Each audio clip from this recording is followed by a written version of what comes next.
그래서 예루살렘 교회의 첫 번째 순교가 벌어졌죠. 그 순교자가 바로 스데반 집사님입니다. 그런데 그 스데반의 죽음, 스데반의 순교로만 끝나지 아니하고 이제 본격적인 박해가 더 이제 심해져 간 것이죠. 오늘 본문은 그처럼 성령이 임하여서 이제 태동한 첫 교회라고 할 수 있는 그 예루살렘 교회가 박해를 받고 그 속에서 사람들이 박해로 인해서 박해 때문에 흩어져 가는데 이제 특히 그 중에 빌립 집사님이 사마리아로 가서 복음을 전하고 그 성이 복음을 받아들이고 그게 큰 기쁨이 임하였다라는 것을 오늘 본문이 기록하고 증거하고 있죠. 오늘 말씀의 제목이 큰 박해 때문에 일어난 일들인데요. 제목 그대로 큰 박해가 있고 그 박해 때문에 어떤 일들이 일어났는지 오늘 본문 안에서 우리가 좀 같이 살펴보고자 합니다. 먼저 본문은 그 박해, 이 교회를 박해하는데 그 박해를 누가 가했는가? 그 중에 아주 적극적이고 열성적으로 가담한 한 사람을 마치 대표처럼 상징적으로 한 사람을 소개해주고 있는데 그가 바로 이제 사울입니다. 이 바울입니다. 이 사람 혼자 박해한 건 아니지만 어쨌든 교회를 박해했는데 그 박해를 설명하면서 바로 한 사람의 인물을 증거하고 있는데 그가 사울이에요. 1절입니다. 사울은 그가 죽임 당함을 마땅히 여기더라. 그날에 예루살렘에 있는 교회에 큰 박해가 있어 사도 외에는 다 유대와 사마리아 모든 땅으로 흩어지니라. 아멘. 이절에 사울은 그가 죽임 당함을, 이 스데반 집사죠. 그가 죽임 당함을 마땅히 여기고 또 본문 3절에 보면 사울이 교회를 잔멸하일세 각 집에 들어가 남녀를 끌어다가 옥에 넘기니라. 이 3절 여러분 세번역으로 보면 더욱 구체적으로 나와 있죠. 우리 같이 한번 읽어볼까요? 시작. 그런데 사울은 교회를 없애려고 날뛰었다.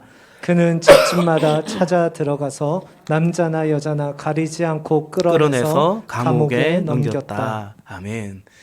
여러분 사울이 이렇게 적극적으로 열심히 교회를 박해하니까 주를 믿는 주의 백성을 박해하니까 훗날에 그 이제 구장에 그죠 아나니아 보고 너 그게 그 사울이라는 사람에게 가서 이제 너가 안수해서 눈을 뜨게 해주라라고 했을 때 아나니아가 자기가 익히 들은 말이 있는데 그는 우리를 크게 해했던 자가 아니냐고 주님께 이렇게 반문을 하죠.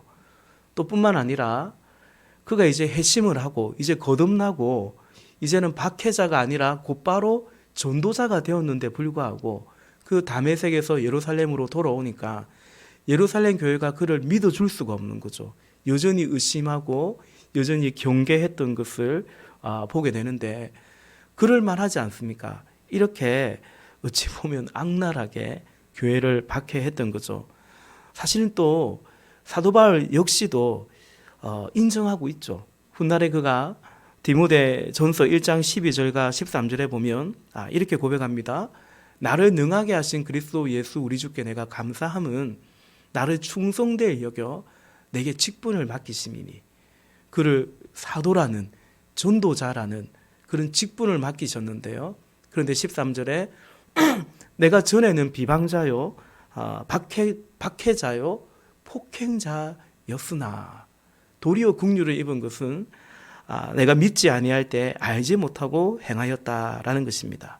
내가 전에는 비방자요 박해자요 폭행자였다라는 거죠.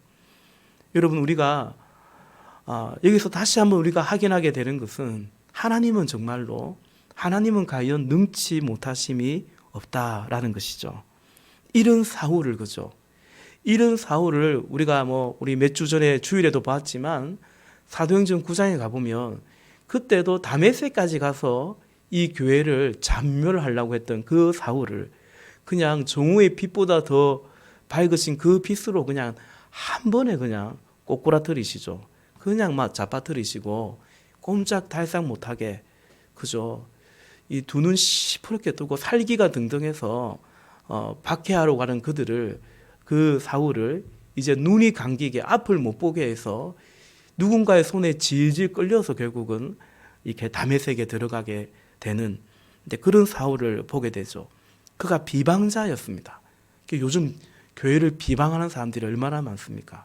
요즘 같으면 이 사울은 틀림없이 교회에 관한 뉴스만 놓으면 그게 꼭 댓글을 다는, 그죠? 뭐 교회 불나야 된다, 망해야 된다, 뭐 이런 댓글을 다는 그런 비방자였음이, 안티 기독교였음이 분명하죠. 그리고 박해자, 폭행자였는데 결국 그가 전도자가 되고 사도가 되고 오히려 박해를 받고 오히려 매를 맞고 결국은 순교에 이르게 되었던 것이죠. 제가 자란 고향 교회에 작년인가 재작년인가 장로님을 또 여러 분 장립했는데요. 그때 이제 장로님으로 세워진 장로님 가운데 한 분은 어떤 분이냐면 이 기도원에 간 아내를 잡으러 갔다가, 보통 그때는 이제 아내가 아니라 마누라죠. 기도원에 간 마누라를 잡으러 갔다가 양산에 감리산 기도원에 갔는데 막상 들어가 보니까 그 제법 크거든요. 그러니까 안 보이는 거죠. 집회는 하고 있는데 이놈의 마누라 어디 있나 이렇게 다 매의 눈으로 쳐다보고 있는데 뭐 뒤통수 보니까 뭐 그 아줌마가 그 아줌마 같고 이게 잘 모르겠는 거죠. 그래가지고 쭉 앉아 있다가 그러는 사이에 그죠. 성령께서 그의 마음을 콕 이렇게 찔렀던 거죠. 뭐 그 자리에서 꼬꾸라진 건 아닌데 뭔가 그 찬양 소리, 그 말씀이 그의 마음에 딱 새겨지고 알 수 없는 알 수 없는 뜨거움. 사실 저도 뭐 중3 때 처음 교회 나갔을 때 기도원 가서 저도 이제 그런 체험을 했습니다만은 뭘 알고 믿었다기보다는 알 수 없지만 이제 그런 성령의 강건적인 그게 붙들린 거죠. 그리고 이분이 그 뒤로도 뭐 돌변한 건 아닌데 하나님이 그 속에 일했던 거죠. 하나님에 대한 두려움이 생기기 시작하고 그것이 계속 괴로운 거죠. 이 또 남자 체면에, 그죠, 자존심에, 교회에 나가기는 그렇고 뭐 조금 전까지 박해하다가 교회 못 나가게 핍박하고 심지어 기도원에 잡으러 갔던 남편인데, 근데 하나님이 그 속에 계속 두려움을 주고 결국은 그 아내 따라 사실은 그 집사님의 눈물의 기도에 의해서 예배당 나오고 그렇게 장로님까지 되셨습니다. 그러므로 여러분, 우리가 영혼을 포기하면은 안 됩니다. 하나님이 택하시고 하나님이 부르시면 주의 빛 앞에 그가 지금 어떤 자라 할지라도 주님이 그에게 그 어둠에 그 영의 빛을 비추시면 그저 항복하게 되는 것입니다. 그러므로 우리는 주님의 긍휼을 구하고 인내하며 기도해야 될 줄로 믿습니다. 다시 1절에 보면요. 그날에 예루살렘 교회에 큰 박해가 있어. 이제 그 박해로 무슨 일이 일어납니까? 사도 외에는 다 유대와 사마리아와 모든 땅으로 흩어졌다라는 거죠. 흩어졌는데 4절에 보면 그 흩어진 사람들이 두루 다니면서 복음의 말씀을 전했다라는 것입니다. 여러분, 예루살렘 교회 또 주의 백성들이 사도 외에는 유대와 사마리아와 모든 땅으로 흩어졌다라는 거죠. 결국에는 유대와 사마리아와 모든 땅으로, 유대와 사마리아와 땅끝까지. 좀 낯익은 표현 같지 않습니까? 낯이 익은 구절 같이 느껴지죠. 특별히 사도행전에서 많이 보고 들은 바로 그 구절이죠. 사도행전 1장 8절 말씀이죠. 사도행전 1장 8절에 오직 성령이 너에게 임하시면 너희가 권능을 받고 예루살렘과 온 유대와 사마리아와 땅끝까지 이르러 내 증인이 되리라. 그리 말씀하셨죠. 뭐 제가 사실 여러 번 말씀드렸지 않습니까? 사도행전은 결국 이 사도행전 1장 8절이 성취되어 가는 과정이죠. 그러니까 성령이 임했고요. 그 성령이 임하자 예루살렘의 교회가 태동되었고 결국은 그죠. 이제 8장에 이르니까 유대와 사마리아와 땅끝까지 이제 계속 복음이 전해지는 이야기가 바로 사도행전이죠. 오늘 본문 1절에 큰 박해가 있어 그 박해 때문에 예루살렘에서 유대로 사마리아로 모든 땅으로 흩어져 가고 흩어진 사람들이 그냥 흩어져 간 게 아니고 그냥 막 나 살리라 도망친 게 아니고 두루두루 다니면서 이렇게 복음을 전했다라는 것입니다. 뭐 제가 언젠가 우스갯소리처럼 말씀드렸지만 그 애들이 뭐 과자를 먹고 흘리는 거죠. 그래서 막 야단을 쳤더니 왜 이렇게 흘리고 먹냐고 야단을 쳤더니 막 도망가면서 온 방 다니면서 흘리고 다니는 거죠. 그래서 이 박해를 했더니 온 두루두루 다니면서 뭐 복음을 전하고 그랬던 것입니다. 여러분 사실은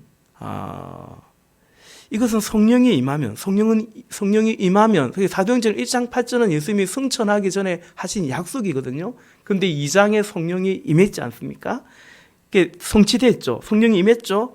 그러면 그 말씀이 그대로 증인이 되리라 한 것처럼 말씀이 성취돼야 되는데 다시 말해서 성령을 받은 주의 백성들이 이 사도들이 제자들이 애초부터 말씀에 순종해서 그냥 예루살렘에 머물러 있는 것이 아니고 이렇게 유대로 사마리아로 이렇게 땅끝까지 흩어져 가야 했던 건데 결국은 흩어져 가요. 흩어져 가긴 가는데 말씀에 순종해서 갔다라기보다는 큰 박해로 인해서 결국은 큰 박해로 인해서 그 말씀이 성취되어 갔다라는 것을 우리는 보게 되죠. 여러분 여기서 우리가 기억할 것이 있죠. 하나님의 말씀은 하나님의 뜻은 어쨌든 반드시 성취된다라는 것입니다. 다만 말씀에 순종하여 말씀이 성취되기도 하고 또 이처럼 박해나 고난을 통해서 쫓겨가듯이 그러나 결국은 말씀이 이루어지기도 한다라는 거죠. 그러므로 여러분 어떤 게 좋겠습니까? 막 고마어지간하면 말씀에 순종해서 매를 벌지 말고 그 애들 보면 어쨌든 말을 듣긴 듣는데 그렇지 않습니까? 꼭 매를 들어야 말을 듣는 뭐 그런 경우가 좀 있는데 약간 그런 뉘앙스가 좀 있지 않습니까? 애초에 말씀에 순종해서 유대와 사마리아로 땅끝까지 가면 더 좋았을 건데 어쨌든 큰 박해 때문에 이제 이렇게 이루어져 가고 물론 그럼에도 이 안에서 이들이 이 순종해 가고 있는 것을 또한 보게 되죠. 그래서 뭐 이전에 또 그런 말씀 들었지 않습니까? 사도행전 1장 8절을 순종하지 않으면 사도행전 8장 1절이 벌어진다 이런 말이 있습니다. 사도행전 8장 1절은 큰 박해가 일어나서 이제 흩어져 가는 거거든요. 사도행전 1장 8절은 이제 그렇게 가라고 주께서 명령하신 거고요. 여러분, 그럼에도 우리가 또한 기억할 것은요.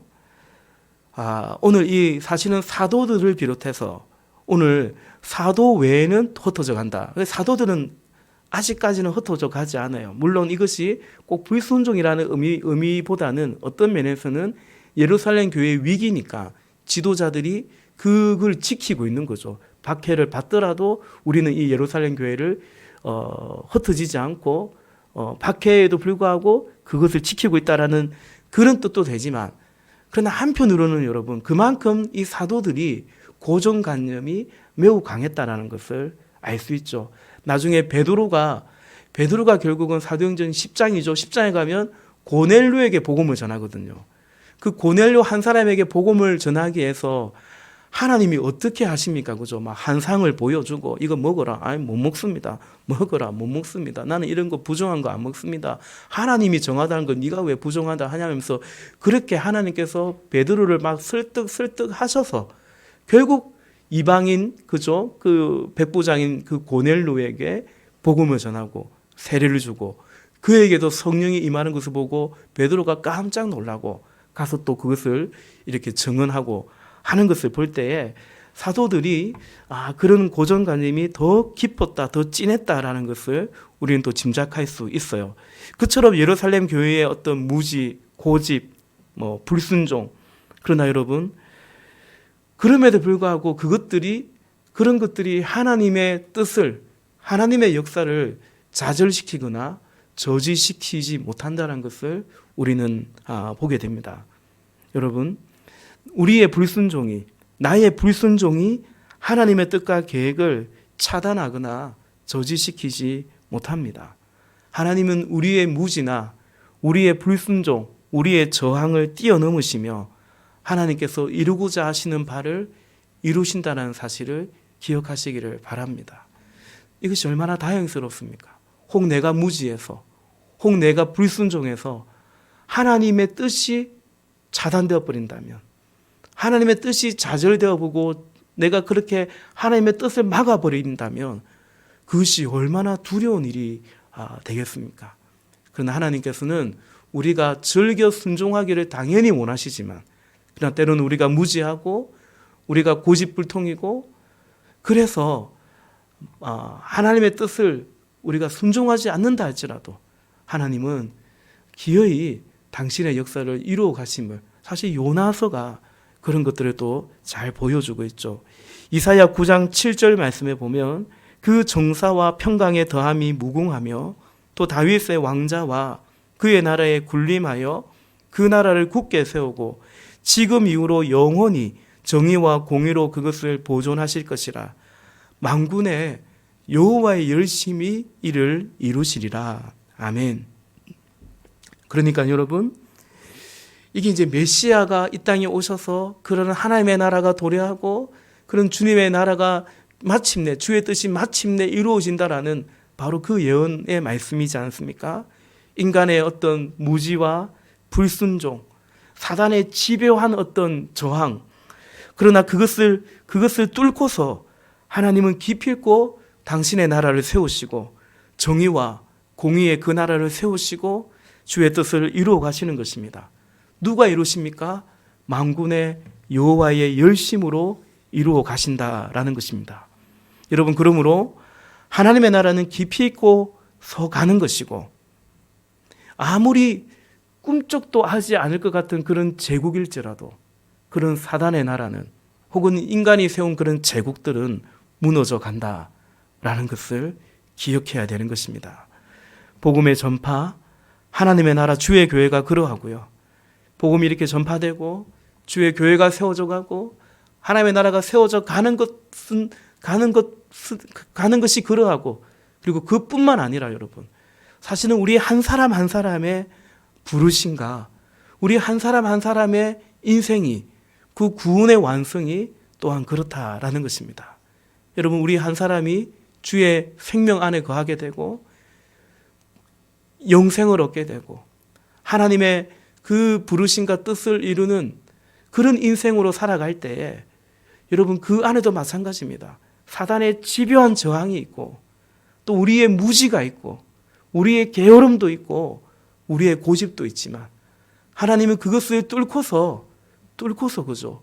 우리는 다 그릇 행하여 각기 제 길로 막 가는데 하나님께서는, 여호와께서는 우리의 제약을 그에게 담당시키시며 마침내 생명의 길로, 의의 길로 우리를 인도하시는 그 만군의 여호와 하나님의 열심이 우리의 삶에도 분명히 있다는 사실을 기억해야 되는 거죠. 시몬 베드로만 해도 그렇습니다. 누가복음 22장 31절과 32절 말씀에 보면 시몬아 시몬아 보라, 사탄이 너희를 밀가부르듯 하려고 요구하였으나 그러나 내가 너를 위하여 네 믿음이 떨어지지 않기를 기도하였노니 너는 돌이킨 후에 내 형제를 굳게 하라. 아멘. 여러분, 사단이 내놓으라는 거예요. 예수님께 베드로 내놓으세요. 저 인간이 당신 부인할 거요. 당신 부인하고 저주할 거요. 그러니 그런 인간 뭐 좋다고 막 계속 붙잡고 있을 겁니까? 그만 넘기세요. 요구했다는 거죠. 청구했다는 거죠. 밀가부르트라고 집요하게 청구했다라는 것입니다. 결국 베드로가 예수님을 부인하죠. 그러나 그가 다시 돌이키지 않습니까? 형제를 굳게 세우지 않습니까? 왜 그렇습니까? 예수님이 사단에게 베드로를 끝내 넘겨주지 않으신 것입니다. 그를 끝내 당신의 소유로 붙들어 놓으신 것입니다. 그를 부르시고 구원하며 주의 종 삼으신 그 주님의 뜻을 주께서 이루신 거죠.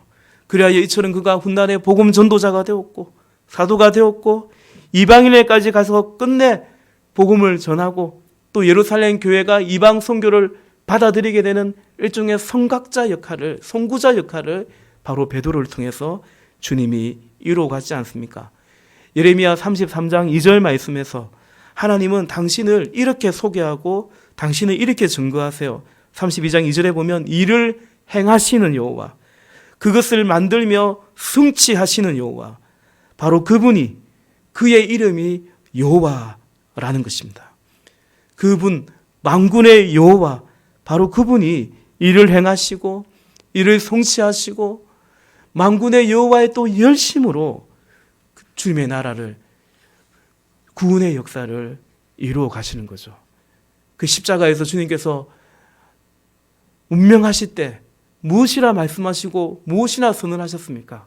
다 이루었다라고 말씀하신 거죠. 여러분, 오늘 본문에 박해로 인하여 교회가 흩어집니다. 해산하는 것 같습니다.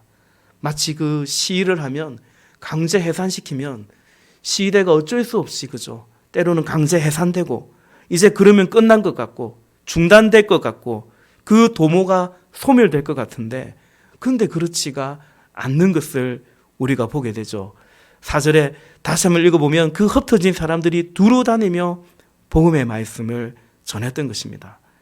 여러분, 앞서 우리가 몇 주 전에 봤죠. 사도행전 5장에서 이 사도들을, 또 흥분한 사람들이 사도들을 이제 죽이려고 달라들고, 그때 사람들에게, 그 유대인들에게 존경받고 인정받던 그 율법 교사인 가말리엘, 사도 바울의 스승이기도 했죠.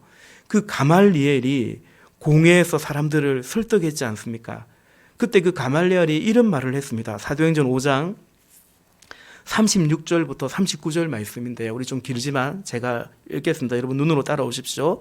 이전에 가말리엘의 증언입니다. 이전에 드다가 일어나 스스로 선전하며 사람이 약 400명이나 따르더니 그가 죽임을 당하며 따르던 모든 사람들이 흩어져 없어졌고, 그 후 호적할 때에 갈릴리의 유다가 일어나 백성을 깨어 따르게 하다가 그도 망한즉 따르던 모든 사람들이 흩어졌느니라. 이제 내가 너에게 말하노니 이 사람들, 사도들입니다. 이 사람들을 상관하지 말고 버려두라. 이 사상과 이 소행이 사람으로부터 났으면 무너질 것이고, 만일 하나님께로부터 났으면 너희가 그들을 무너뜨릴 수 없겠고 도리어 하나님을 대적하는 자가 될까 하노라 하니. 여러분, 과연 가말리엘이 참 지혜가 있는 사람인 것은 분명합니다. 이전에 드다라는 인간이 있는데 이렇게 사람들을 꽤나 모았던 거예요. 또 한때 갈릴리의 유다라는 사람도 있었는데 이 사람도 사람들을 제법 이렇게 모았던 거죠. 그래서 뭔가 한때 사람들을 모으기도 하고 신흥 종교처럼 그렇게 일어나기도 하고 그랬는데, 그를 추종하는 자들이 있었는데 그 드다가 죽으니까, 갈릴리의 유다가 죽고 나니까 그 모였던 사람들이 시간 지나고 나니까 결국은 그렇게 흩어져 버리더라 라는 것입니다. 우리나라의 그죠? 우리가 다 기억하는 박태선 같은 사람도 최근에 그 영생교에서 또 확진자가 또 나오기도 했지만, 그 조희성 같은 사람도 안 죽는 데 있거든요. 죽어봤거든요. 그러니까 영생교 같은 거에도 다 전국에 모아봐도 몇백 명밖에 안 되고, 거의 다 신자들이 70세 이상의 고령인 분들이고 그런 거죠. 영원할 것 같지만 결국은 그 진리가 아니기 때문에, 지금 이만해도 마찬가지죠. 시간 지나면 어쨌든 흩어질 것입니다. 그 사람들이 죽으니 또 세월이 흐르니 다 흩어졌다는 거죠. 가말리엘이 이렇게 말하죠. 이 사상과 이 소행이, 지금 요한과 베드로 이 사도들이 전하는 이 복음을 두고 말하는 거예요. 이 사상과 이 소행이 사람으로부터 났으면 무너질 것이다 라는 거죠. 그런데 여러분, 복음은 사람으로부터 난 것이 아니거든요. 그랬더니 박해했더니 죽였더니 흩어지게 했더니 고막 흩어져 버리더라. 그게 아니었죠. 무너지는 것이 아니라 두루 다니면서 복음의 말씀을 전할세. 그리하여 마침내 그 예루살렘의 그 복음이 박해를 하니까 흩어지게 하니까 그 예루살렘에 머물러 있던 그 복음이 어떻게 됐습니까? 유대와 사마리아와 땅끝까지 이르러서 여러분 오늘 우리에게까지, 저와 여러분 우리에게까지 이 복음이 전해진 거 아닙니까? 왜냐하면 여러분 이것은 이 사상과 소행은 사람으로부터 난 것이 아니기 때문이죠. 하나님께로부터 났기 때문에 무너뜨릴 수가 없는 것입니다. 여러분 원수의 무기는 고린도 그 전서 15장에서 말하고 있는 것처럼 원수의 무기는 사망입니다. 최종 병기가 죽음입니다. 그래서 그들이 예수님을 향해서 그들의 최종 병기를, 그들이 가지고 있던 필살, 그거를 날렸던 거죠. 그게 십자가였고 죽음이었습니다. 그러나 예수님은 사망에 갇혀 있을 수 없는 거죠. 예수님은 그 사망에 제한될 수 없는 거죠. 부활의 주님은 사망 권세, 그 원수의 권세를 깨뜨리고 다시 사셨습니다. 우리가 믿는 진리는 그처럼 생명인 거죠. 사망으로 어찌할 수 없는, 비록 사망으로 죽였지만 그러나 죽으면 끝인 줄 알았는데 끝이 아닌 거죠. 박해를 하면 끝날 줄 알았는데 끝이 아닌 거죠. 왜냐하면 생명이기 때문에, 부활 생명이기 때문에 생명 안에 거하고 있는 거죠. 그래서 여러분 우리는 모름지기 그리스도인들은 죽은 것 같지만 살아나는 거예요. 사도 바울이 고린도후서 6장에서 이렇게 말하거든요. 우리는 속이는 자 같으나 참되고 무명한 자 같으나 유명하고 죽은 자 같으나 보라 우리가 살아있고 징계를 받는 자 같으나 죽임을 당하지 아니하고 근심하는 자 같으나 항상 기뻐하고 가난한 자 같으나 많은 사람을 부유하게 하고 아무것도 없는 자 같으나 모든 것을 가진 자로다 선포하는 거죠. 여러분 이처럼 큰 박해 때문에 일어난 일은 복음의 전파였습니다. 박해를 왜 했냐면 더 이상 복음 전파를 못하게 하려고, 복음 전파를 막으려고 박해를 했는데 그 박해 때문에 오히려 복음 전파가 더 퍼져간 것을 보게 됩니다. 이것은 여러분 오늘 본문의 혹은 사도행전의 역사만이 아니라 2000년 기독교의 역사, 선교의 역사였지 않습니까? 하나만 더 말씀 나누고 싶어요. 큰 박해 때문에 일어난 일이 무엇인가? 오늘 본문 2절, 우리 2절 같이 한번 읽어볼까요? 2절입니다. 시작. 경건한 사람들이 스데반을 장사하고 위하여 크게 울더라. 아멘. 그리고 마지막 본문 8절 말씀도 다시 한번 같이 읽겠습니다. 시작. 그 성에 큰 기쁨이 있더라. 아멘. 참 대조되는 어떤 정서, 감정의 모습 아닙니까? 크게 울었습니다. 스데반이 죽고 나니까 그를 장례하고 장사하면서 크게 울었다는 거죠. 물론 스데반이 그 영광스러운 순교자의 반열에 올랐습니다. 비할 수 없는 영광이지만 그러나 인간의 정으로는 분명 슬픈 일이 아닐 수 없죠. 그러니 울 수 있는 거죠. 크게 우는 것입니다. 그러나 여러분 그 스데반을 박해했던 그 박해는, 그의 죽음은 결국 어떤 결과를 낳았습니까? 8절에 보니까 그 성에 큰 기쁨으로 변했던 것입니다. 여러분 이것이 사실은 하나님의 나라의 역사의 모습입니다. 선교의 역사가 그랬습니다. 경건한 자들이 크게 울 때 그 눈물이 그저 8절에 그 성에 큰 기쁨이 되었던 것을 보게 됩니다. 오늘 우리가 이렇게 눈물로, 기도로 한 알의 씨를 심어갈 때 결국 우리의 그 기도와 눈물이 누군가에게 복음의 기쁨으로, 큰 기쁨으로 임하게 되는 것입니다. 오늘 우리가 오늘 우리가 먹을 것, 마실 것, 뭐 좀 이런 걸 절제하면서 여러분 이렇게 같이 선교 헌금을 하고 장학 헌금을 하고 그리 할 때 그것이 주님 손에 올려질 때 오병이어처럼 축사되어서 이렇게 선교지에 열방에 그 도시에 그 가정과 그 영혼에 이 복음의 구원의 큰 기쁨이 되는 것이죠.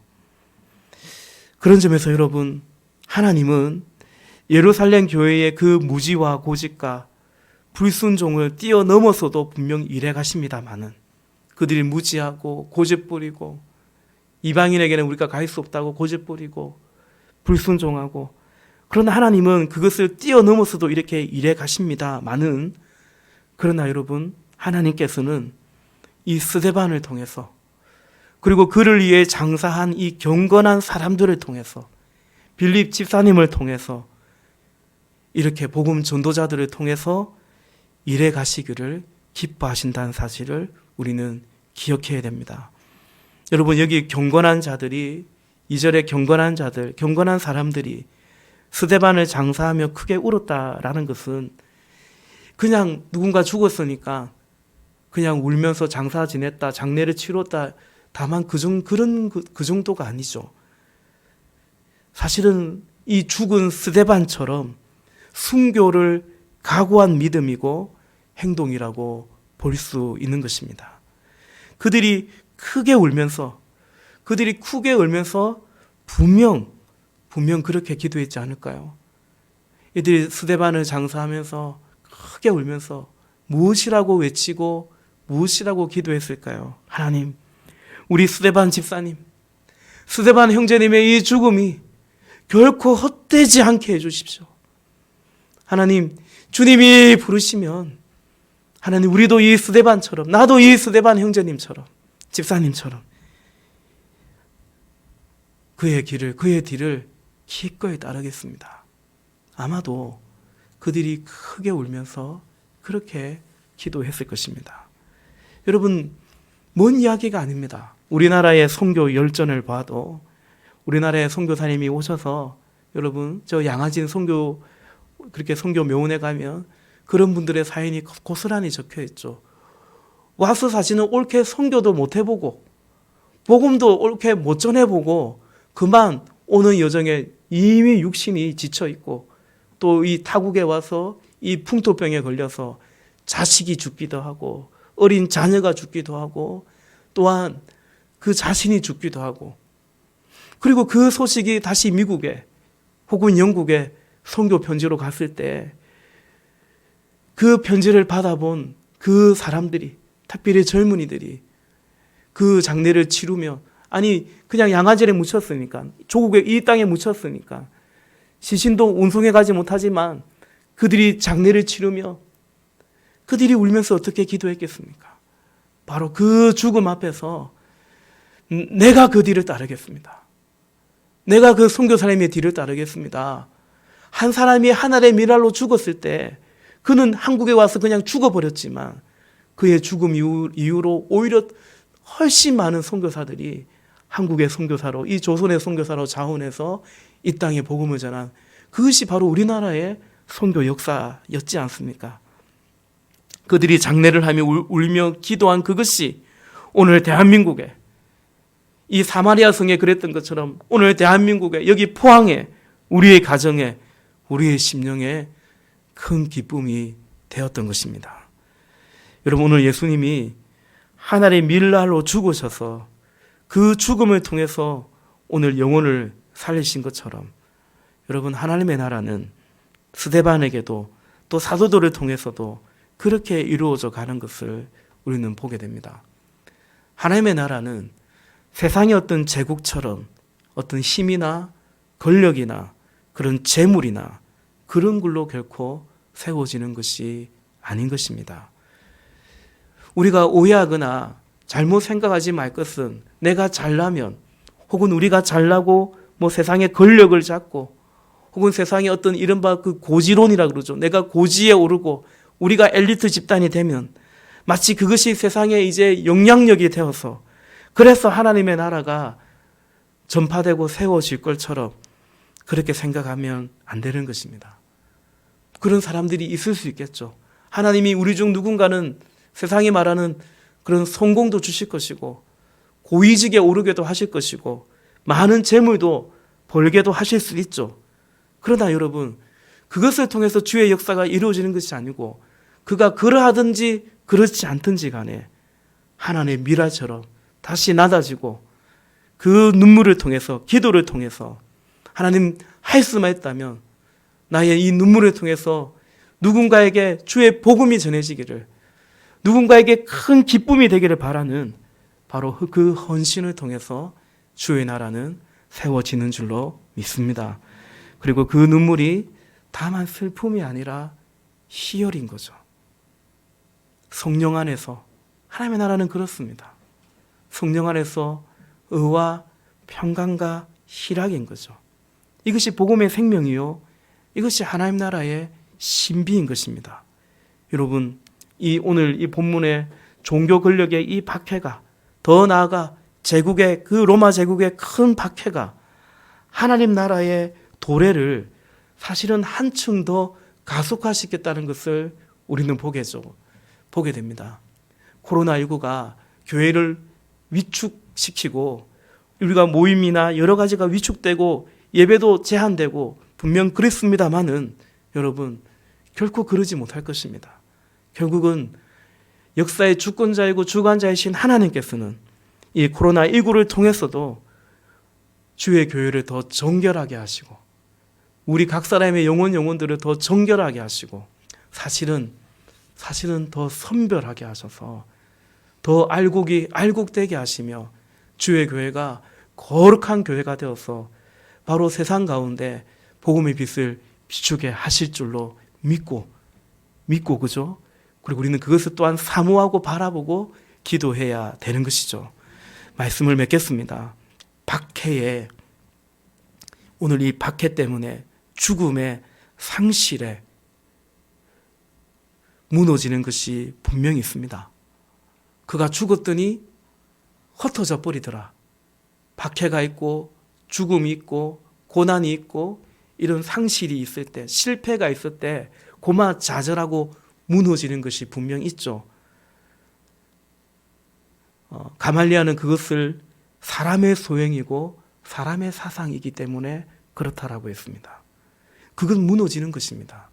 그리고 무너져야 되는 것이죠. 그러나 여러분, 복음의 생명은 그렇지 않습니다. 하나님의 말씀은 그렇지가 않습니다. 그런 점에서 여러분, 우리의 믿음이 어떤지를 돌아볼 수 있기를 바랍니다. 박해이든 고난이든 간에 우리가 그것 때문에 무너져 버린다면, 아니요, 또 정반대일 수 있어요. 우리가 형통하고 잘 나가고 무엇인가 하는 일마다 잘 되고, 어쨌든 여러분, 그런 것들, 그런 자극이 왔을 때, 나에게 어떤 나를 힘들게 하는 자극이 오든지 아니면 그 반대의 자극이 오든지 간에 그런 자극에 우리가 어떻게 반응해 가고 있는지 우리는 돌아봐야 됩니다. 내 안에 복음의 빛이 얼마나 선명한지, 우리의 믿음의 진정성, 그 진가가 과연 어떤 것인지 우리는 사실은 우리 자신을 살펴야 되는 거죠. 박해 때문에, 우리의 삶의 어떤 일들 때문에 오늘 본문처럼 오히려 복음이 더 선명해지는, 우리의 믿음이 더 선명해지는, 코로나19 같은 이렇게 신앙생활에 여러 장애가 있을 때 오히려 우리의 믿음이 더 선명해지고 정결해질 수 있는 그런 은혜가 있기를, 그런 역사가 있기를 바랍니다. 그런 믿음이 되기를 우리 함께 무장해 가시기를 사모하기를 원합니다. 여러분, 여기 무명의 경건한 사람들처럼, 혹은 스데반 집사님, 빌립 집사님처럼 오늘 우리도 눈물로, 때로는 크게 울면서, 그러나 그 울음이, 눈물이 하늘의 씨앗이 되어서 그렇게 씨앗을 심어 갔으면 좋겠습니다. 그래야 우리의 눈물이 복음의 씨앗에 담겨져 뿌려져 가고 오늘 사마리아 성에 복음이 전파되어 갈 때에 그 성에 그 영혼의 큰 기쁨이 되었던 것처럼 이것은 예루살렘 성도들이 의도했던, 그들이 기획하고 그들이 바라고 그들이 기도해서 이루어진 역사가 아니에요. 이건 하나님이 일을 행하시고 이를 성취하시는 여호와, 만군의 여호와의 열심히 이 일을 이루어 갔던 거죠.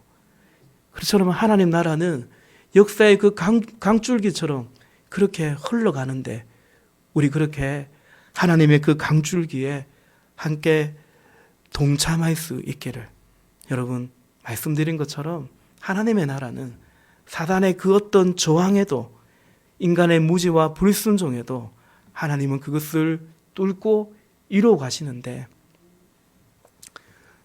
우리가 그 주님의 그 하나님의 역사에 기왕이면, 그죠? 이왕이면 하나님 내가 여기 있사오니, 그런 마음과 태도로 우리가 그 흐름에 동참하시는 우리 모두가 될 수 있기를 주님의 이름으로 축복합니다. 같이 기도하십시다.